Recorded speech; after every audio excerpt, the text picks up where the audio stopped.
We want to, the board of Romemu, the entire community, and as already been said by Peter in his first gratitude, is to recognize another person, Isha Sheruach Bo, a person who is full of spirit and passion.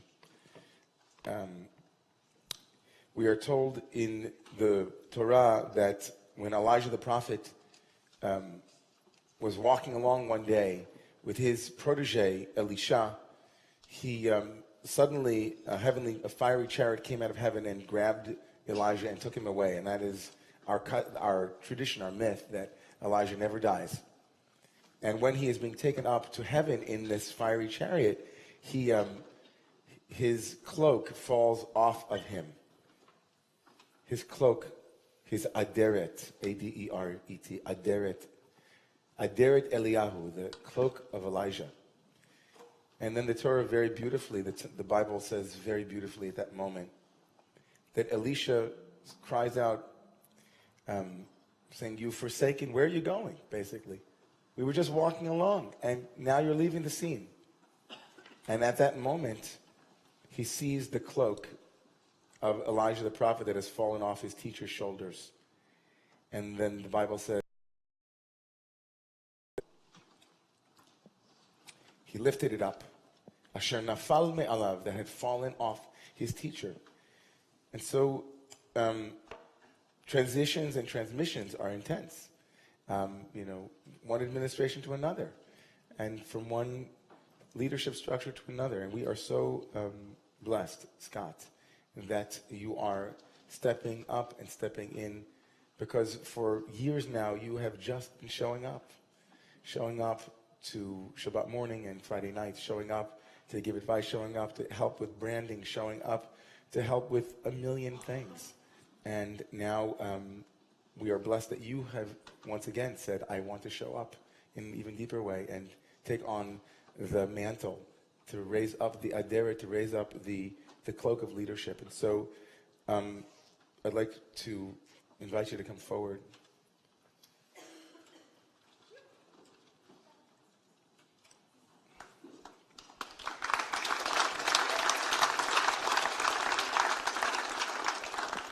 I know you have that beautiful talit that has been with you for a long time, but I'd like to invite you to wear this one. This talit, from now on, God willing, will be the talit of the one who is invested as our board chair.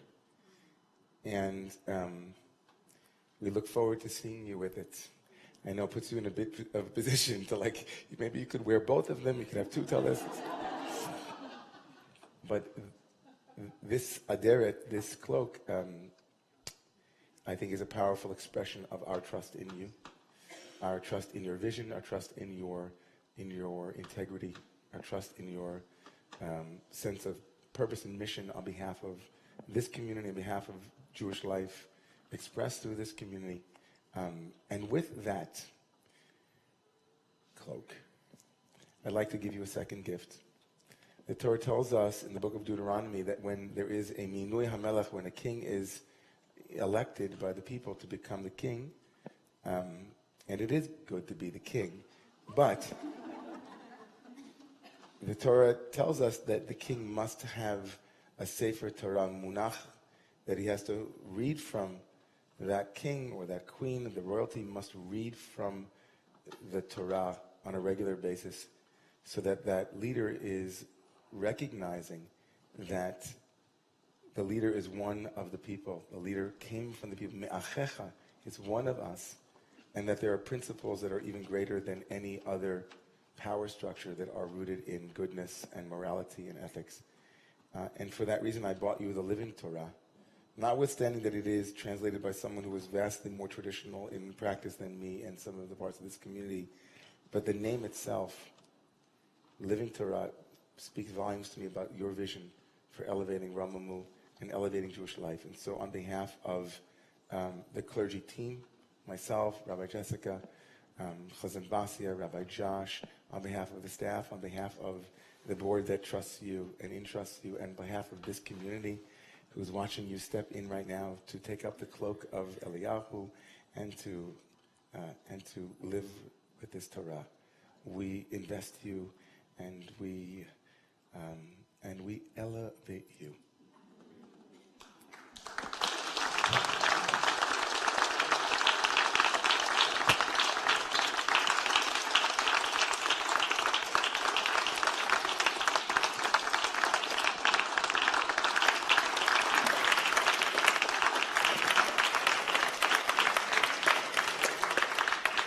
And now, like a good bar mitzvah, we're asking him to give some words of Torah.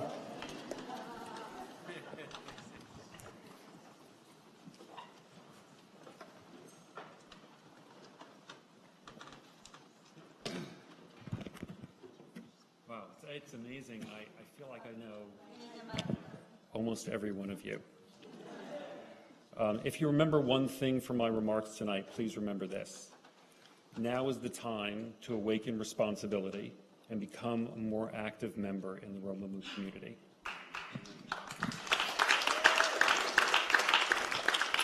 First, word of gratitude.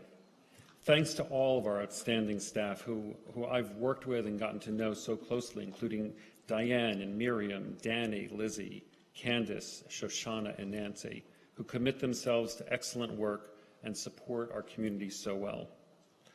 And thanks to the remarkable clergy, including Josh, Zohar, David Curiel, Eleanor, Basia, and Jessica, who commit themselves to leading us in prayer, in song, in learning, and in caring.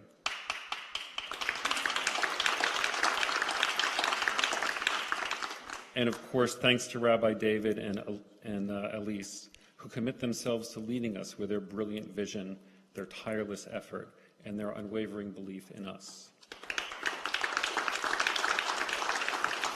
And special thanks to Hallie for her amazing tenure in the executive committee, and for Peter for his amazing work as a previous board chair, and for continuing guidance on the executive committee. And on a personal note,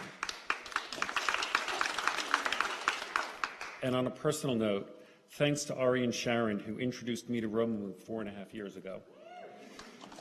And thanks to Cami for introducing me to the people of the community. And thanks to Karen and Arthur for taking me and mentoring me.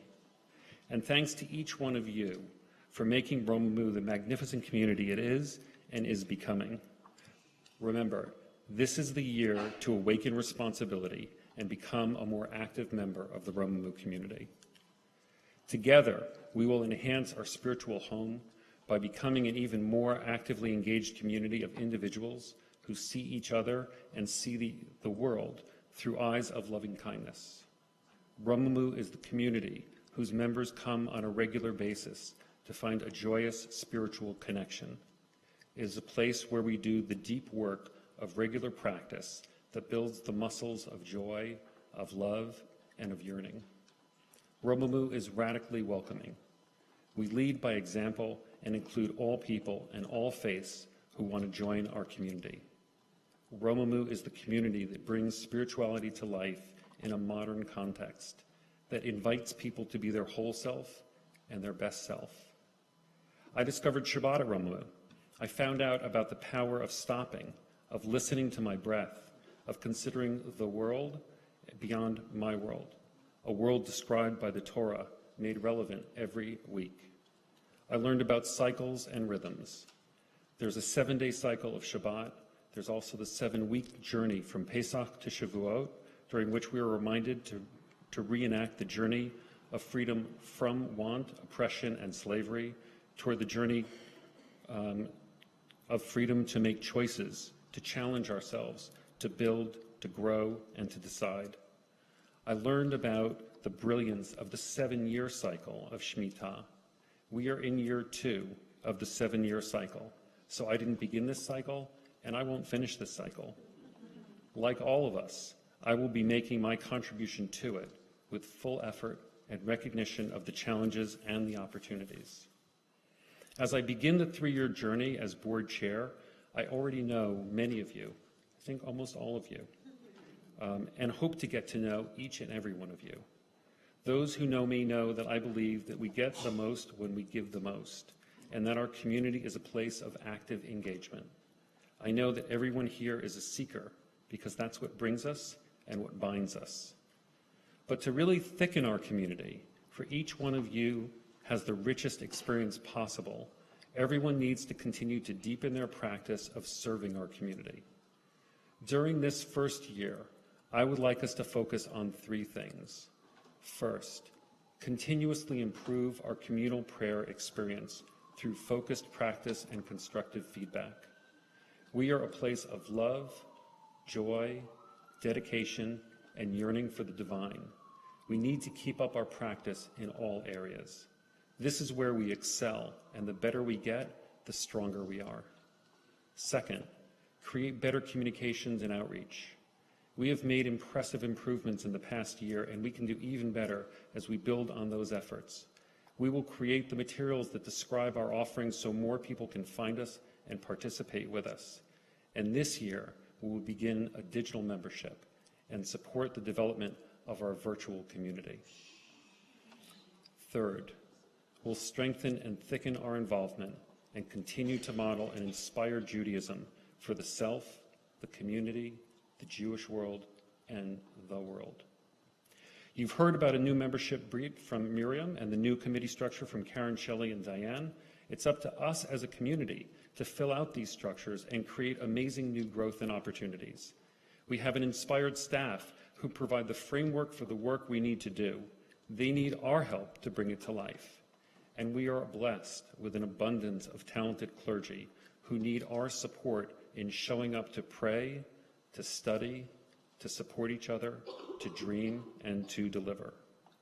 Come to Romemu not only with an open heart and an open mind, but also with a willingness to pitch in, to give of yourselves, to learn, and to be challenged. Romemu is a new kind of community that aspires to define a new context for spiritual practice. We have big aspirations. We have aspirations for a world-class online experience and virtual community so that anyone can join in prayer from anywhere. We have aspirations for a world-class Seekers program so that extraordinary young people will find connection and stay connected. We have aspirations for yeshiva so that we can share our leadership practice and help grow more communities like ours. And we have aspirations for a space that embodies our values and gives us a physical home that becomes the place in which we can practice and innovate. Today, as I begin the first of my 3 years leading and representing the community, I would ask each of you as I ask more of myself. Next year, we will be celebrating the 10th anniversary of Romemu, which means that we are just at the beginning of this adventure. Therefore, each of you here is at the beginning. Let us find new ways to set an example of how a community can support each other, depend on each other, and elevate each other. This is the year to awaken responsibility and become an active member of the community. I look forward to awakening together, to greeting each of you in person, and to fulfilling our dreams.